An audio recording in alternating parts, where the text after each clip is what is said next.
Video को शुरू करने से पहले अगर आपने अभी तक हमारे चैनल को सब्सक्राइब नहीं किया तो सब्सक्राइब कर लें और बेल के बटन को लाजमी दबाएं। बिस्मिल्लाहिर्रहमानिर्रहीम, अस्सलामुअलैकुम। एक्सप्रेस न्यूज़ के मुताबिक कौमी एहतसाब ब्यूरो नैब ने पंजाब के वजीर बल्दियात अलीम खान को ऑफशोर कंपनी केस में नैब के लाहौर में तलब किया था, जहाँ सीनियर वजीर पेश हुए और नैब के सवालों के जवाब दिए, लेकिन तसल्ली बख्श जवाबात न देने के बायस नैब ने इन्हें हिरासत में ले लिया। ज़राए के मुताबिक सीनियर सूबाई वजीर नैब लाहौर ने अपने स्टाफ के हमरा पेश हुए थे, जो बाहर खड़े इनका इंतज़ार कर रहे थे, लेकिन अलीम खान के नैब ऑफिस से बाहर ना आने पर इनके स्टाफ को अकेले ही रवाना हो गया।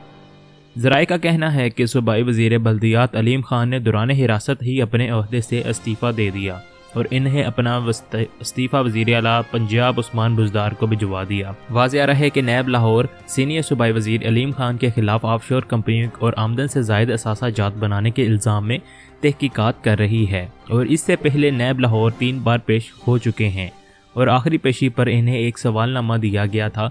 नैब लाहौर ने अलीम खान के साथ इनकी अहलिया, वालिद और वालदा के असासों की भी छानबीन शुरू कर दी है, जबकि नैब ने अलीम खान और इनके करीबी अजीज़ और अकारब के असासा जात भी छानबीन के लिए पंजाब के डिप्टी कमिश्नर को मरासले भिजवाए हैं। मज़ीद मालूमाती वीडियोज़ के लिए हमारे चैनल को सब्सक्राइब कर लें और वीडियो को लाइक और शेयर करना मत भूलें। शुक्रिया।